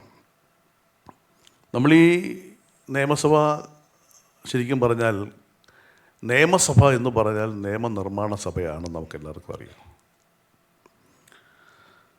ആ നിയമനിർമ്മാണ സഭ ഒരിക്കലും ഗവൺമെൻറ്റിന് കീഴേ അല്ല. അത് നിങ്ങൾ മനസ്സിലാക്കണം. നിയമസഭ തിരഞ്ഞെടുക്കപ്പെട്ടൊരു കൗൺസിൽ മാത്രമാണ് മന്ത്രിസഭ. ആ മന്ത്രിസഭയ്ക്ക് വിധേയത്വമുള്ളത് നിയമസഭയോടാണ്. അത് നമ്മൾ ഓർത്തിരിക്കണം. എന്താണെന്ന് വെച്ച് കഴിഞ്ഞാൽ പലപ്പോഴും നമ്മൾ ഈ ക്വസ്റ്റ്യൻ ചോദിക്കുമല്ലോ, നിയമസഭാ സമ്മേളനവുമായി ബന്ധപ്പെട്ട് ക്വസ്റ്റ്യൻ കൊടുക്കുമ്പോൾ നിയമസഭാ ജീവനക്കാർ, സെക്രട്ടേറിയറ്റിലെ ജീവനക്കാർ, സാർ ഇത് ഇത്തരം ചോദ്യം പാടില്ല എന്ന് മന്ത്രി പറയുന്നു. അങ്ങനെ മന്ത്രിക്ക് പറയാൻ അവകാശമില്ല. ചോദ്യം ചോദിക്കാനുള്ള അവകാശം നിയമസഭാ അംഗത്തിൻ്റേത് മാത്രമാണ്. ഉത്തരം നൽകുക എന്നുള്ള കടമയാണ് മന്ത്രിക്കുള്ളത്. അതുകൊണ്ട് മന്ത്രിക്ക് ഇഷ്ടപ്പെട്ട ചോദ്യം മാത്രമേ ചോദിക്കാൻ പാടുള്ളൂ എന്നത് ഒരിക്കലും പറയാൻ അവകാശമില്ല. അതുകൊണ്ട് നിയമസഭാ സെക്രട്ടേറിയറ്റിലെ ജീവനക്കാർ തീർച്ചയായും മനസ്സിലാക്കിയിരിക്കേണ്ടത് ഒരിക്കലും മന്ത്രിസഭ നമ്മുടെ മേളിലല്ല. അത് തീർച്ചയായിട്ടും നമ്മൾ മനസ്സിലാക്കണം. നമുക്കറിയാം, ഈ ഭരണഘടനാപരമായിട്ടുള്ള ഒരുപാട് സവിശേഷതകൾ നമുക്കുണ്ട്. അതുകൊണ്ട് തന്നെ നമ്മുടെ അധികാരങ്ങൾ ഒരാൾക്കും ചോദ്യം ചെയ്യാൻ കഴിയില്ല. കോടതിക്ക് പോലും അത്തരത്തിൽ നിയമസഭയുടെ അധികാരത്തെ ചോദ്യം ചെയ്യാൻ കഴിയില്ല എന്നാണ് ഞാൻ മനസ്സിലാക്കിയിരിക്കുന്നത്. കുറച്ചുകൂടെ കാര്യങ്ങൾ ശ്രീ എൻ ഷംസീർ നിങ്ങളോട് പറയും. അതുകൊണ്ട് തീർച്ചയായിട്ടും ഇത്തരം കാര്യങ്ങളിൽ നിയമസഭാ സെക്രട്ടേറിയറ്റിലെ ജീവനക്കാർ, നിയമസഭ ആണ് ഏറ്റവും വലുതെന്ന ഒരു ധാരണ നമുക്കുണ്ട്. കാരണം ഈ പദവി സ്വതന്ത്രമായിട്ടുള്ള പദവിയാണ്. നിയമസഭാ സെക്രട്ടേറിയറ്റിൻ്റെ ഭരണപരമായ കാര്യത്തിൽ ധനകാര്യ വകുപ്പ് ഒരു ഉത്തരവ് ഇറക്കിയതിൻ്റെ പേരിൽ നേരത്തെ ഉണ്ടായിരുന്ന ധനകാര്യ വകുപ്പ് മന്ത്രി മാപ്പ് പറഞ്ഞ സഭ കൂടിയാണ് കേരള നിയമസഭ. അപ്പോൾ അത്തരത്തിൽ വളരെ ഉത്തരവാദിത്തമുള്ള ഒരു സഭയാണ് നിയമസഭ എന്ന് പറയുന്നത്. അതുകൊണ്ട് തീർച്ചയായിട്ടും ഇതെല്ലാം നമുക്ക് മനസ്സിലാക്കി മുന്നോട്ട് പോകാൻ കഴിയണം. നിയമസഭാ സെക്രട്ടേറിയറ്റാണ് നിയമസഭയുടെ ഏറ്റവും പ്രധാനപ്പെട്ട കാതൽ, ജീവനക്കാർ. നിങ്ങളാണ് ഈ നിയമസഭയെ മുന്നോട്ട് നയിക്കേണ്ടത്. നിയമസഭയ്ക്ക് ഒരുപാട് ചരിത്രമുണ്ട്. ഇപ്പോൾ നമുക്കറിയാം, നമ്മുടെ 1957 ഒന്നാം കേരള നിയമസഭ അധികാരത്തിൽ വന്നത്. ലോകത്താദ്യമായി കമ്മ്യൂണിസ്റ്റ് പാർട്ടി ബാലറ്റിലൂടെ അധികാരത്തിൽ വന്നത് ഈ കേരളത്തിലാണ് 1957. ആ 1957 ജന്മിത്വം അവസാനിപ്പിച്ചത്. അപ്പോൾ നിയമസഭ 1957 നിയമസഭയ്ക്ക് ഒരുപാട് പ്രാധാന്യമുണ്ട്. ഇന്നിപ്പോൾ നമുക്കറിയാം നിയമസഭാ ദിനമാണ്. കഴിഞ്ഞ ദിവസം 27-ാം തീയതി ബഹുമാനപ്പെട്ട സ്പീക്കർ നിയമസഭയിൽ പുഷ്പാർച്ചന നടത്തി നിയമസഭാ ദിനം ആഘോഷിച്ചു. ജനങ്ങൾക്കെല്ലാം നിയമസഭയെ സന്ദർശിക്കാനുള്ള അവസരം ഒരുക്കിയിരിക്കുകയാണ്. അപ്പോൾ 1957 മുതലുള്ള ചരിത്രം നമ്മൾ പരിശോധിക്കുമ്പോൾ വലിയ മാറ്റമാണ് കേരളത്തിലുണ്ടായിട്ടുള്ളത്. ജന്മിത്വം അവസാനിപ്പിച്ചു, നാടുവാഴിത്വം അവസാനിപ്പിച്ചു, ഭൂപരിഷ്കരണ നിയമം കൊണ്ടുവന്നു, ഭൂമി എല്ലാവർക്കും അവകാശപ്പെട്ടതാണ് എന്ന് സ്ഥാപിക്കാൻ നമുക്ക് കഴിഞ്ഞു. അങ്ങനെ വലിയ മാറ്റം ഈ കേരളത്തിൽ ഉണ്ടാക്കിയെടുക്കാൻ നമുക്ക് കഴിഞ്ഞിട്ടുണ്ട്. ഇതെല്ലാം തീർച്ചയായും ഒരുപാട് പുതിയ നിയമങ്ങൾ ഈ നിയമസഭ തൊട്ട് ഒരുപക്ഷെ ഏറ്റവും കൂടുതൽ ഇന്ത്യയിൽ നിയമസഭ ചേരുന്ന ഏക സംസ്ഥാനവും കേരളമാണ്. ഏറ്റവും കൂടുതൽ ഇപ്പോൾ കഴിഞ്ഞ ദിവസം പത്രത്തിൽ വാർത്തയുണ്ടായിരുന്നു, ഓരോ സംസ്ഥാനത്തെയും നിയമസഭ ചേരുന്നതിൻ്റെ ഏറ്റവും കൂടുതൽ തവണ നിയമസഭ ചേരുന്ന സംസ്ഥാനം കേരളമാണ് എന്ന് നമുക്കെല്ലാവർക്കും അറിയാം. ഇതിന് നിയമസഭാ സ്പീക്കർ തന്നെ അതിൻ്റെ റിപ്പോർട്ട് ഇവിടെ വെച്ചിട്ടുണ്ട്. മറ്റുള്ള കേരളത്തിൻ്റെ പ്രത്യേകത ഇന്ത്യൻ ഭരണഘടന. ഇപ്പോൾ നമുക്കറിയാം ഇന്ത്യൻ ഭരണഘടനാ സമിതിയുടെ ആ ഭരണഘടനാ രൂപീകരണ വേളയിൽ കോൺസ്റ്റിറ്റ്യൂൻ്റ് അസംബ്ലിയിൽ നടന്ന ചർച്ചകളുടെ മലയാള പരിഭാഷ നമ്മൾ ഇവിടെ തയ്യാറാക്കി അതിൻ്റെ 7 വാള്യം ഇവിടെ പ്രസിദ്ധീകരിച്ചു. ഒരുപക്ഷേ ഇന്ത്യയിൽ ആദ്യമായിട്ടാണ് ഒരു പ്രാദേശിക ഭാഷയിൽ കോൺസ്റ്റിറ്റ്യൂൻ്റ് അസംബ്ലിയിൽ നടന്ന ചർച്ച എല്ലാ ആളുകൾക്കും മനസ്സിലാക്കാൻ കഴിയത്തക്ക നിലയിൽ അത് പ്രാവർത്തികമാക്കാൻ ശ്രീ എം പി രാജേഷ് തുടങ്ങി വെച്ചു. അത് പ്രാവർത്തികമാക്കിയത് ശ്രീ എൻ ഷംസീർ സ്പീക്കറായി വന്നതിന് ശേഷം നിയമസഭാ സെക്രട്ടേറിയറ്റ് അദ്ദേഹത്തിൻ്റെ കൂടെ താല്പര്യമെടുത്തുകൊണ്ട് അത് പ്രാവർത്തികമാക്കാൻ ശ്രമിച്ചു. അദ്ദേഹത്തെ ഞാൻ പ്രത്യേകമായി വ്യക്തിപരമായി ഈ അവസരത്തിൽ അഭിനന്ദിക്കുകയാണ്, അതിന് തുടക്കം കുറിച്ചതിൽ എന്ന് ഞാൻ ഈ അവസരത്തിൽ പറയുന്നു. ഒരുപാട് നല്ല കാര്യങ്ങൾ തുടങ്ങി വെക്കാൻ സ്പീക്കർക്ക് എന്നുള്ള നിലയിൽ ശ്രീ എൻ ഷംസീറിന് കഴിഞ്ഞിട്ടുണ്ട്. ഇവിടെ പലരും അത് സൂചിപ്പിച്ചിട്ടുണ്ട്. നിയമസഭയിൽ ഭരണപക്ഷവും പ്രതിപക്ഷവും നമുക്കറിയാം.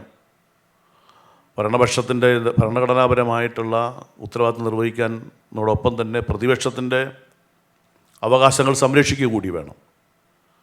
അതിന് വലിയ കോട്ടം തട്ടാതെ രണ്ടുപേരെയും ഒരുപോലെ കൊണ്ടുപോയി ഭരണവും സുഖവുമായി കൊണ്ടുപോകുന്നതിന് വളരെ മെയ്വഴക്കത്തോടുകൂടി അത് നടപ്പാക്കിയിട്ടുള്ള ഒരാൾ കൂടിയാണ് ശ്രീ എ എൻ ഷംസീർ. അദ്ദേഹത്തെ ഞാൻ നിങ്ങൾക്കെല്ലാം പേർക്ക് വേണ്ടി ഒരിക്കൽ കൂടി ഞാൻ അഭിനന്ദിക്കുകയാണ്. മതനിരപേക്ഷതയും അതുപോലെ തന്നെ മതേതരത്വവും ജനാധിപത്യവും സ്വാതന്ത്ര്യവും എല്ലാം സംരക്ഷിച്ചുകൊണ്ട് ഈ രാജ്യത്തിൻ്റെ പരമോന്നതമായിട്ടുള്ള ഭരണഘടനയെ ഉയർത്തിപ്പിടിച്ചുകൊണ്ട് ആ ഭരണഘടനാ മൂല്യങ്ങൾ സംരക്ഷിച്ചുകൊണ്ട് പോകുന്ന ഇന്ത്യയിലെ ഏക സംസ്ഥാനം കൂടിയാണ് നമ്മുടെ നാട് എന്നുള്ളത് ഓർമ്മിച്ചുകൊണ്ട് കേരള നിയമസഭയ്ക്ക് ഒരുപാട് പങ്കുണ്ടതിൽ. അത് തീർച്ചയായിട്ടും കഴിഞ്ഞ ഡെപ്യൂട്ടി സ്പീക്കറായി ഞാൻ 5 വർഷം നിങ്ങളോടൊപ്പം ഉണ്ടായിരുന്നു, 15 വർഷം MLA ആണ്. തീർച്ചയായിട്ടും ഈ അവസരത്തിൽ നിങ്ങൾക്കൊപ്പം നിങ്ങളെല്ലാം ഒരുമിച്ച് വീണ്ടും കാണാനും ഇനിയും പലയിടത്ത് വെച്ച് നമുക്ക് കാണേണ്ടതായിട്ട് വരും. നമ്മുടെ നാടിൻ്റെ ജനാധിപത്യം സംരക്ഷിക്കാൻ, ജനാധിപത്യ മൂല്യം ഉയർത്തിപ്പിടിക്കാൻ, നിയമസഭയുടെ അന്തസ്സ് കാത്തു സംരക്ഷിക്കാൻ നിയമസഭാ സെക്രട്ടറിയിലെ ജീവനക്കാർ തീർച്ചയായിട്ടും നിങ്ങളാണ് ഏറ്റവും വലുത് എന്ന ചിന്തയാണ് എന്നിലുള്ളത്. നിങ്ങൾ കഴിഞ്ഞേ മറ്റുള്ളവരെല്ലാം ഉള്ളൂ. അതുകൊണ്ട് തീർച്ചയായും നിങ്ങൾ കഴിഞ്ഞ 5 വർഷവും എനിക്കും വ്യക്തിപരമായി നൽകിയിട്ടുള്ള എല്ലാ പിന്തുണയും നന്ദിയോടെ ഓർത്തുകൊണ്ട് ഈ 5 വർഷം ഈ നിയമസഭയുടെ ഡെപ്യൂട്ടി സ്പീക്കറായി പ്രവർത്തിക്കാൻ കഴിഞ്ഞതിനുള്ള ചാരിതാർത്ഥ്യം അറിയിച്ചുകൊണ്ട് അതിനെല്ലാ പിന്തുണയും നൽകിയ സ്പീക്കറോടും, സ്പീക്കർ എന്നുള്ള നിലയിൽ ഒരുപാട് പിന്തുണയാണ് അക്കാര്യത്തിൽ അദ്ദേഹത്തിൻ്റെ ഭാഗത്തുനിന്ന് കിട്ടിയിട്ടുള്ളത്. തീർച്ചയായിട്ടും അതെല്ലാം ഓർമ്മിച്ചുകൊണ്ട് അദ്ദേഹത്തിന് കൂടുതൽ ഉയർന്ന നിലയിലേക്ക് ഇനിയും എത്തിച്ചേരാൻ കഴിയും. വലിയ പ്രായമൊന്നും ആയിട്ടില്ലാതെ, അതുകൊണ്ട് തീർച്ചയായിട്ടും ഒരുപാട് ഇനിയും രാഷ്ട്രീയത്തിൽ ഉയർന്നു പറ്റാൻ കഴിയും. അതിനെല്ലാ പിന്തുണയും ഉണ്ടാവും എന്നുള്ള പ്രതീക്ഷയോടെ ഈ കഴിഞ്ഞ 5 വർഷം ഞങ്ങൾക്ക് രണ്ടുപേർക്കും നിയമസഭാ സെക്രട്ടറിയിലെ ജീവനക്കാർ നൽകിയ എല്ലാ സഹായത്തിനും നന്ദി രേഖപ്പെടുത്തിക്കൊണ്ട് വാക്കുകൾ അവസാനിപ്പിക്കുന്നു. നന്ദി, നമസ്കാരം.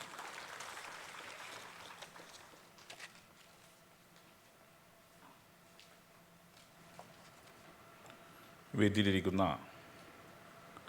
ബഹുമാന്യനായ ഡെപ്യൂട്ടി സ്പീക്കർ ശ്രീ ചിറ്റയം ഗോപകുമാർ, സ്വാഗതം പറഞ്ഞ secretary Shaji C baby, Arun, Vinod, Binu, Sathikumar, MS Vijayan ഉൾപ്പെടെ ബഹുമാന്യരെ, പ്രിയപ്പെട്ട സഹോദരി സഹോദരന്മാരെ,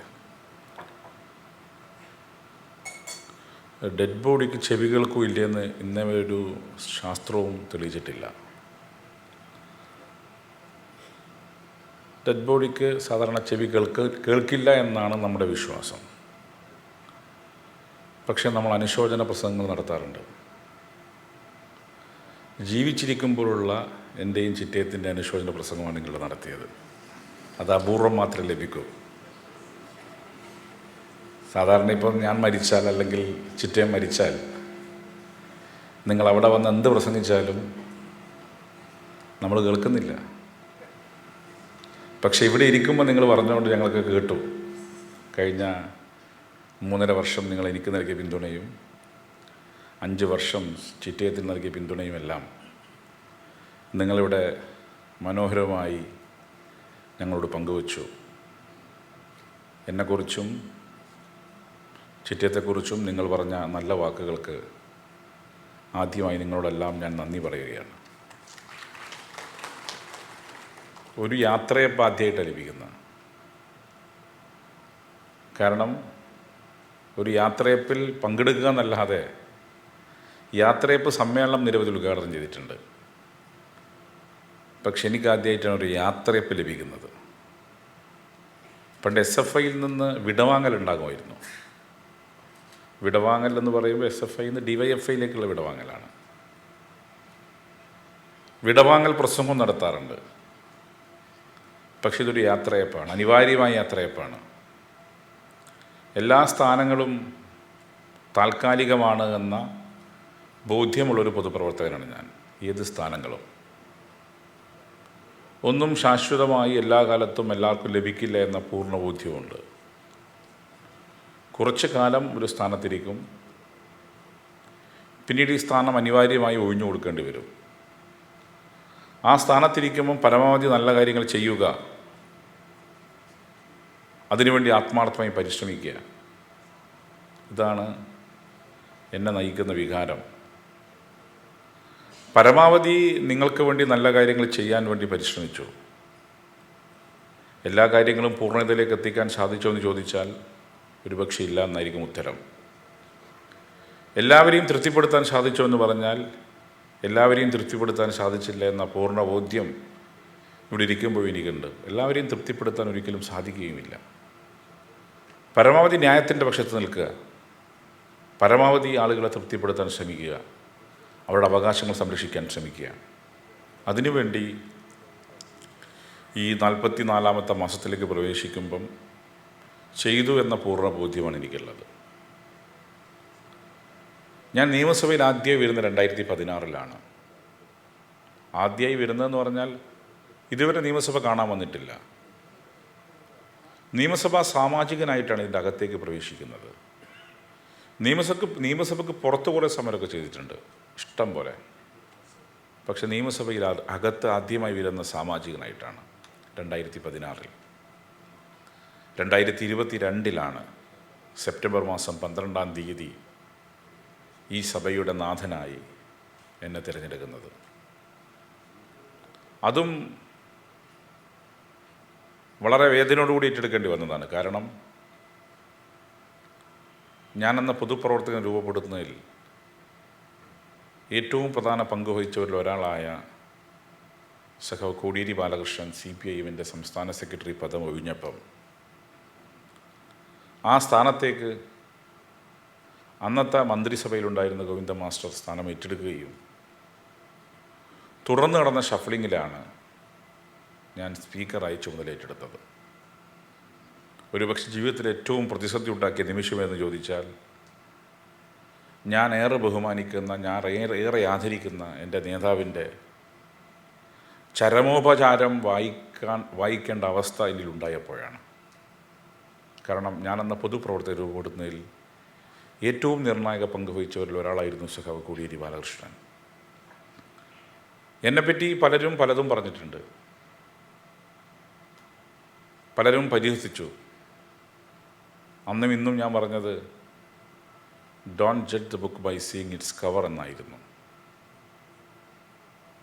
ഇപ്പോൾ പലരും നല്ലത് പറയുന്നു, ചിലർ വിമർശിക്കുന്നു. സോഷ്യൽ മീഡിയക്കകത്ത് കയറിയാൽ എൻ്റെ വാളിൽ എന്നെ ആക്ഷേപിക്കുന്നവരുണ്ട്, എന്നെ പുകഴ്ത്തുന്നവരുണ്ട്, എന്നെ അഭിനന്ദിക്കുന്നവരുണ്ട്. ഞാൻ സോഷ്യൽ മീഡിയയിൽ എൻ്റെ കമൻറ്റ് ബോക്സ് വായിക്കുന്ന ഒരാളാണ്. കമൻറ്റ് ബോക്സ് വായിക്കുമ്പോഴാണ് ജനങ്ങൾക്ക് ഞങ്ങളുള്ള പ്രതികരണം എങ്ങനെയെന്ന് മനസ്സിലാവുക. അങ്ങനെ കമൻറ്റ് ബോക്സ് എനിക്ക് കിട്ടിയൊരു പേരാണ് മിത്തോളി. ഞാനത് വായിക്കും. പല ഘട്ടത്തിലും നമുക്ക് ചില നിലപാട് സ്വീകരിക്കേണ്ടി വരും. അത്തരത്തിൽ പല അഭിപ്രായങ്ങൾ പറഞ്ഞതിൻ്റെ പേരിൽ പലപ്പോഴും ക്രൂശിക്കപ്പെട്ടിട്ടുണ്ട്. പക്ഷെ അത് അഭിപ്രായം പറഞ്ഞതിൻ്റെ പേരിലാണ്. നിയമസഭാ സ്പീക്കറായി ഇവിടെ ചുമതലയേറ്റെടുത്തപ്പം എൻ്റെ മുൻഗാമികൾ ചെയ്തു വെച്ച പ്രവർത്തനം അത് ഏറ്റെടുക്കാൻ സാധിച്ചു. ഇവിടെ പലരും പറഞ്ഞു KLIBF അതൊരു ടീം വർക്കിൻ്റെ വിജയമാണ്. നിങ്ങളിൽപ്പെട്ട ആരെങ്കിലും ബാക്ക് സ്റ്റാബ് ചെയ്താൽ അല്ലെങ്കിൽ പാലം വലിച്ചാൽ അത് വിജയിക്കാൻ സാധിക്കില്ല. നിങ്ങളെല്ലാം ഒരു മനസ്സായി, ഒരു ശരീരമായി ഞങ്ങളോടൊപ്പം നിന്നു. അതിൻ്റെ പരിണിത ഫലം ഇന്ത്യയിൽ ആദ്യമായൊരു നിയമസഭയ്ക്ക് ഒരു അന്താരാഷ്ട്ര ലിറ്റററി ഫെസ്റ്റിവൽ സംഘടിപ്പിക്കാൻ സാധിച്ചു. അത് സ്പീക്കറുടെ വിജയമല്ല, മറിച്ച് നിങ്ങളുടെ വിജയമാണ്. ഇനി ഞാൻ ഒരിക്കൽ കൂടി നിങ്ങളോട് പറയുന്നത്, തുടർന്ന് വരുന്ന സർക്കാരിലും സമ്മർദ്ദം ചെലുത്തി ഇതിന് തുടർച്ചയുണ്ടാക്കാൻ നിങ്ങളൊരു കാറ്റലിസ്റ്റായി, ഒരു പ്രഷർ ഗ്രൂപ്പായി നിങ്ങൾ പ്രവർത്തിക്കണം എന്നുള്ളതാണ്. ഇവിടെ പലരും സൂചിപ്പിച്ചു കോൺസ്റ്റിറ്റ്യൂവൻ്റ് അസംബ്ലി ഡിബേറ്റ്സിൻ്റെ ട്രാൻസ്ലേഷൻ. അതിൻ്റെ ഗ്രാവിറ്റി, എത്രമാത്രം അതിന് ഗ്രാവിറ്റി ഉണ്ടെന്ന് നിങ്ങൾ മനസ്സിലാവണമെങ്കിൽ പലരും ഞങ്ങളോട് ആവശ്യപ്പെടുകയാണ്, അത് ഞങ്ങൾക്കൊരു കോപ്പി വേണം. കോൺസ്റ്റിറ്റ്യൂവൻ്റ് അസംബ്ലി ഡിബേറ്റ്സിൻ്റെ 7 ലക്കങ്ങളിൽ 2 ഇപ്പോൾ നമ്മൾ ഇറക്കി. അത് വളരെയധികം മതിപ്പ് നിയമസഭയെ പറ്റി ഉണ്ടാക്കാൻ ഇടയാക്കി എന്നുള്ളതാണ്. അതും നിങ്ങളുടെ പ്രവർത്തനത്തിൻ്റെ ഭാഗമാണ്. ഇത്രയധികം കോംപ്ലക്സായ നിയമസഭ പുസ്തകത്തിൻ്റെ കോൺസ്റ്റിറ്റ്യൂവൻ്റ് അസംബ്ലി ഡിബേറ്റ്സിൻ്റെ ട്രാൻസ്ലേഷൻ എന്ന് പറഞ്ഞാൽ അത്ര എളുപ്പത്തിൽ ചെയ്യാൻ പറ്റുന്ന കാര്യമല്ല. അതിൽ എക്സ്പേർട്സ് ഉണ്ടെങ്കിലും എക്സ്പേർട്സിനെ പിന്തുണക്കാൻ നിങ്ങൾ കൂടി ചേർന്നപ്പോഴത് വൻ വിജയമായി മാറിയത്. അതും നിങ്ങളുടെ കൂടി വിജയത്തിൻ്റെ ഭാഗമാണ്, നിങ്ങളുടെ കൂടി പ്രവർത്തനത്തിൻ്റെ ഭാഗമാണ്. ഇനി മറ്റൊന്ന്, ഇന്ത്യയിൽ ആദ്യമായി ഒരു നിയമസഭ ഈ അസംബ്ലിയായി മാറുമ്പം വിമർശനങ്ങൾ പലതും ഉണ്ടായി. അപ്പോഴാണ് ഇടപെടുമ്പോഴാണ് മനസ്സിലാവുന്നത് എത്രമാത്രം കോംപ്ലിക്കേറ്റഡ് ആണ് നിങ്ങൾ ഓരോരുത്തരും ചെയ്യുന്ന ജോലി എന്ന് മനസ്സിലാവുന്നത്. അതും പരിപൂർണതയിലേക്ക് എത്തിക്കാൻ കഴിഞ്ഞു എന്ന അഭിമാനത്തോടുകൂടി തന്നെയാണ് ഞങ്ങളിവിടെ നിന്ന് ഇറങ്ങിപ്പോകുന്നത്. പുതിയ നിയമസഭാ കെട്ടിടത്തിൻ്റെ ഉദ്ഘാടനം നിർവഹിക്കാൻ സാധിച്ചു. നിയമസഭാ ഹോസ്റ്റലിൻ്റെ കെട്ടിട ഉദ്ഘാടനം നമുക്ക് നിർവഹിക്കാൻ സാധിച്ചു. ഇങ്ങനെ ഓരോ കാര്യങ്ങളും ഇവിടെ വിജയിപ്പിക്കാൻ സാധിച്ചുവെങ്കിൽ അതൊരു കൂട്ടായ പരിശ്രമത്തിൻ്റെ ഭാഗമാണ്. കൂട്ടായ പരിശ്രമത്തിന് മാത്രമേ ഏത് പ്രവർത്തനം വിജയിപ്പിച്ചെടുക്കാൻ സാധിക്കുകയുള്ളൂ. ഒരു ടീം, ഫുട്ബോൾ 11 പേരാണ്, ക്രിക്കറ്റും 11 പേരാണ്.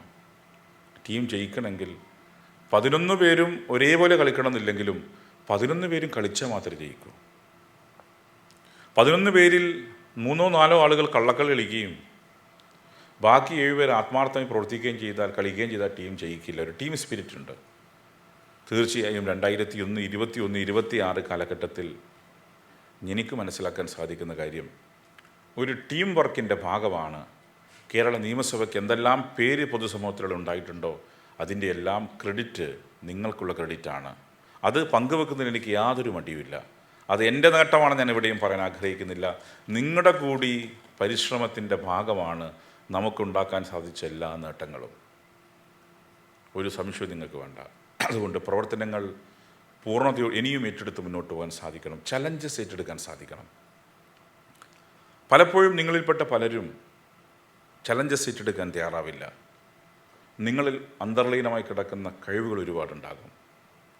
ആ കഴിവുകൾ പ്രകടിപ്പിക്കണമെങ്കിൽ നിങ്ങൾ ചലഞ്ചസ് ഏറ്റെടുക്കണം. മതി, ഇതൊന്നും കയ്യിലപ്പ എന്ന് മാറി നിന്നാൽ നിങ്ങളുടെ കഴിവ് പുറത്തെടുക്കാൻ സാധിക്കില്ല.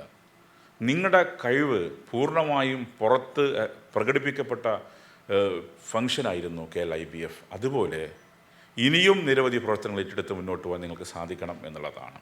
ഇവിടെ പലരും പല കാര്യങ്ങളുടെ പരാമർശിച്ചു. ഒരുപാട് നേരം പ്രസംഗിക്കണം ഞാൻ ഉദ്ദേശിക്കുന്നില്ല. നിയമസഭക്കകത്ത് നമുക്കിനിയും ഒരുപാട് കാര്യങ്ങൾ ചെയ്യേണ്ടതുണ്ട്.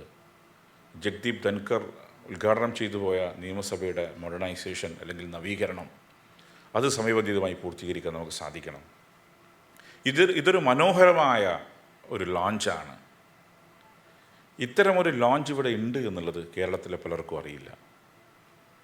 പക്ഷേ പലരും ഇവിടെ വന്നതിന് ശേഷമാണ് ഈ കേരളത്തിൽ എവിടെയും ഇല്ലാത്ത ഒരു മനോഹരമായ ലോഞ്ച് ഇവിടെ ഉണ്ട് എന്നവർ മനസ്സിലാക്കുന്നത്. അതിനുശേഷം നിരവധിയായ കൊറീസാണ്, ഞങ്ങൾക്ക് തരണം. അങ്ങനെ എല്ലാവർക്കും കൊടുത്ത് ഇതിൻ്റെ ഒരു വാല്യൂ നമുക്ക് ഡീഗ്രേഡ് ചെയ്യാൻ സാധിക്കില്ല.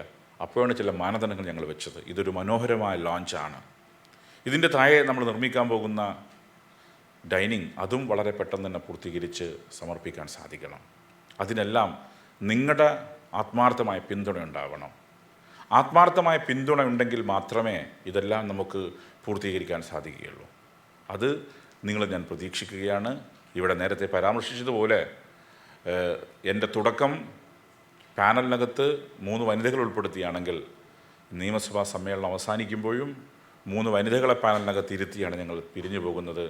അത് വനിതകളെ പ്രൊമോട്ട് ചെയ്യണം. വനിതകൾ ഒരിക്കലും പുരുഷന്മാരോട് ഇടിച്ച് അവർക്ക് വരാൻ സാധിക്കില്ല. അവർക്ക് പ്രൊമോഷൻ അവസരം കൊടുക്കുന്നില്ലെന്ന പൂർണ്ണ ബോധ്യമുണ്ട്. പലപ്പോഴും നമ്മൾ മാറ്റി നിർത്തിക്കളെ അവരെ കൊണ്ടൊന്നും പറ്റില്ല. നമ്മൾ 3 പേരെ പാനലിനകത്ത് ഇരുത്തിച്ചു. എൻ്റെ ആദ്യത്തെ സെഷനെങ്കിൽ ഞാൻ നേതൃത്വം കൊടുക്കുന്ന 2ാമത്തെ സെഷനകത്തും കൺക്ലൂഡീവ് സെഷനകത്തും 3 പേരെ നമ്മൾ ഇരുത്തിച്ചു എന്നുള്ളതാണ്. സ്ത്രീകളെ പ്രൊമോട്ട് ചെയ്യാൻ നമുക്ക് സാധിക്കണം. അതിന് പൊതുസമൂഹത്തിനകത്ത് ഇപ്പോഴും ചില തടസ്സങ്ങൾ ഉണ്ടെങ്കിലും ആ തടസ്സങ്ങളെല്ലാം മാറ്റി നിർത്തി സ്ത്രീകളെ മുഖ്യധാരയിലേക്ക് കൊണ്ടുവരാനും അവരെ പ്രോത്സാഹിപ്പിക്കാനും നമുക്ക് സാധിക്കണം എന്നാണ് സൂചിപ്പിക്കാനുള്ളത്. രാഷ്ട്രീയ പ്രവർത്തനത്തിൻ്റെ ഒരു ഘട്ടം ഇവിടെ അവസാനിക്കുകയാണ്. 10 വർഷക്കാലം ജനപ്രതിനിധിയായി പ്രവർത്തിച്ചു. എൻ്റെ പാർട്ടി എനിക്ക് നല്ല അംഗീകാരമായിരുന്നു. പലരും പലതും പറഞ്ഞ് കുത്തിനോവിക്കാനൊക്കെ ശ്രമിക്കുന്നുണ്ടെങ്കിലും 10 വർഷം ഒരുപക്ഷെ കേരളത്തിലെ CPIMൻ്റെ ഏറ്റവും സുരക്ഷിതമായ മണ്ഡലത്തിൽ നിന്നും എന്നെ എൻ്റെ പാർട്ടി മത്സരിപ്പിച്ചു ജയിപ്പിച്ചു. ഇനി ഞാൻ തിരിച്ച് പാർട്ടിയിലേക്ക് പോവുകയാണ്. പലരും ചോദിച്ചു എന്താണ് പുതിയ നിയമസഭാ സാമാജികന്മാരോട് പറയാനുള്ളത്. അതിൽ ഇന്നലെ പറഞ്ഞ കാര്യം ഞാൻ ഒരിക്കൽ കൂടി ആവർത്തിക്കുകയാണ്. പലർക്കും ഈ 3 അക്ഷരം മാത്രമേ വേണ്ടൂ. ഈ 3 അക്ഷരത്തിന് ശേഷം ഇതിനകത്ത് വന്നിരിക്കണമെന്നില്ല, ആഗ്രഹമൊന്നുമില്ല. MLA ആവണം, പക്ഷെ സഭയിലിരിക്കാൻ താല്പര്യമില്ല. ഞാൻ ഒരിക്കൽ കൂടി ആവർത്തിക്കുകയാണ്. പുതിയ സാമാജികന്മാരായി മെയ് 4-ന് ശേഷം പുതിയ ആളുകൾ കടന്നു വരുമ്പം അവരോട് ഇവിടെ നിന്ന് പിരിഞ്ഞു പോകുന്ന ഒരു MLA എന്ന് എനിക്ക് അവരോട് നൽകാനുള്ള ഒരു ഹമ്പിൾ അഡ്വൈസ്, സഭക്കകത്തിരുന്നാൽ മാത്രമേ സഭാ നടപടികൾ പഠിക്കാൻ സാധിക്കുകയുള്ളൂ. സഭക്കകത്തിരിക്കണം. എല്ലാവർക്കും MLA ആവണം, പക്ഷേ സഭയിലിരിക്കാൻ താല്പര്യമില്ല. അത് മാറിയേ പറ്റൂ. എന്തുകൊണ്ടാണ് പേരുകൾ പറയാത്തത്? പേരുകൾ പറയാതിരിക്കാനുള്ള കാരണം അവരുടെ രാഷ്ട്രീയ ഭാവിയെ ബാധിക്കേണ്ട എന്നുള്ളതുകൊണ്ട് മാത്രമാണ്. ഒരിക്കലും ഞാൻ കാരണം ഒരാളുടെയും രാഷ്ട്രീയ പൊതുസമൂഹത്തിന് മുന്നിൽ അവർ മോശക്കാരാവാൻ പാടില്ല. കുമ്പളം കട്ടവൻ്റെ തല നര എന്ന് പറഞ്ഞപ്പം കട്ടവൻ തല തൊട്ടതുപോലെ ആരാണ് സഭക്കകത്ത് ഇരിക്കാത്തതെന്ന് അവരെന്നെ സ്വയം ചിന്തിച്ച് നോക്കിയാൽ മതി. നിയമസഭയുമായി സഹകരിക്കണം. നിയമസഭ വെക്കുന്ന ഏത് സംരംഭങ്ങളോടും സഹകരിക്കാൻ നമ്മൾ തയ്യാറാവണം. നിയമസഭ എന്തെങ്കിലും പരിപാടി വിളിച്ച ആർക്കും നേരെയില്ല. ഒരു പുസ്തകോത്സവം വെക്കുമ്പോൾ പകുതി ആൾ വരും, എന്തെങ്കിലും ഗെറ്റ് ടുഗദർ വെച്ചാൽ പകുതി ആൾ വരും. ഇവർക്കൊക്കെ സമയം കിട്ടും. എക്സ് ആയി കഴിഞ്ഞാൽ എക്സ് ആകുമ്പോൾ ഇവരെല്ലാം ഓടി വരും. അപ്പോൾ എക്സ് ആവുന്നത് വരെ ഇവർക്ക് തിരക്കാണ്. നിയമസഭ ഏറ്റവും പ്രധാനപ്പെട്ട, ഇവിടെ നേരത്തെ ചിറ്റിയം സൂചിപ്പിച്ചതുപോലെ ഒരു പരമോന്നത സഭയാണ്, ലോ മേക്കേഴ്സാണ്. ഇവിടെ നിന്നാണ് ഗവൺമെൻറ്റും മറ്റു കാര്യങ്ങളും ഉണ്ടാവുന്നത്. അതിനോട് ബഹുമാനം നമുക്ക് കാണിച്ചേ പറ്റൂ. അത് 10 വർഷക്കാലം ഞാൻ കാണിച്ചു എന്ന പൂർണ്ണബോധ്യം എനിക്കുണ്ട്. നിയമസഭയിലെ 10 വർഷത്തിനിടയിൽ ഞാൻ ആകെ ലീവ് എടുത്ത 4 ദിവസമാണ്. ഞാൻ വളരെ പ്രൗഡായി പറയും. അത് 2 ദിവസം കേരളത്തിലെയും ഇന്ത്യയിലെയും ഏറ്റവും പ്രഗത്ഭനായ അഭിഭാഷകൻ MK ദാമോദരൻ മരിച്ചപ്പം എൻ്റെ നാട്ടുകാരാണ് അദ്ദേഹം. പാർട്ടി ചുമതലപ്പെടുത്തിയ പ്രകാരം ആ ബോഡി അനുധാവനം ചെയ്തു പോകേണ്ടതുകൊണ്ടും പിന്നെ 2 ദിവസത്തെ ലീവ് എൻ്റെ പിതാവ് മരിച്ചതുകൊണ്ടുമാണ്. അങ്ങനെ എല്ലാ അർത്ഥത്തിലും നിയമസഭയോട് പൂർണ്ണമായും കൂറും നീതിയും പുലർത്തി എന്ന വിശ്വാസം എനിക്കുണ്ട്. ഇവിടെ നമ്മൾ സത്യപ്രതിജ്ഞ ചെയ്യുമ്പോൾ പറയുന്നുണ്ടല്ലോ, കൂറും വിശ്വസ്തതയും നീതിയും പുലർത്തുമെന്നുള്ളത്, എലിജിയൻസ്, അതെല്ലാം പുലർത്തും എന്ന് പറഞ്ഞ് പലപ്പോഴും നമ്മൾ വരും. പക്ഷെ വേണ്ടത്ര സഭയോട് നമുക്ക് പുലർത്താൻ സാധിക്കുന്നില്ല. പക്ഷേ സഭയോട് പൂർണ്ണമായും നീതി പുലർത്തി എൻ്റെ 10 വർഷക്കാലം പിന്തിരിഞ്ഞു നോക്കുമ്പോൾ എനിക്ക് വളരെ അഭിമാനത്തോടെ പറയാം, ഞാൻ സഭയോട് നീതിയും പുലർത്തിയിട്ടുണ്ട്. ബാക്കി തീരുമാനിക്കേണ്ടത് നിങ്ങളാണ്, ഈ നാട്ടിലെ ജനങ്ങളാണ്. ഏതായാലും നിങ്ങൾ നൽകിയ ഈ യാത്രയപ്പിന്, ഇത്തരമൊരു യാത്രയപ്പിൽ ആദ്യമായി ഞാൻ പങ്കെടുക്കുന്നതാണ്, ഞാൻ നേരത്തെ സൂചിപ്പിച്ചതും, നിങ്ങൾ നൽകിയ യാത്രയപ്പിന്, ചിറ്റയും ഞാനും അടങ്ങുന്ന ഞങ്ങളുടെ ടീമിന് നിങ്ങൾ നൽകിയ പിന്തുണ, അത് വരുന്ന ടീമിനും നൽകാനും വളരെ ചടുലമായി കേരള നിയമസഭയെ പ്രവർത്തിപ്പിക്കാനും നിങ്ങൾക്ക് സാധിക്കും എന്ന വിശ്വാസത്തിൽ നിങ്ങളോടെല്ലാം ഒരിക്കൽ കൂടി നന്ദി പറഞ്ഞുകൊണ്ട് ഞാൻ എൻ്റെ വാക്കുകൾ അവസാനിപ്പിക്കുകയാണ്.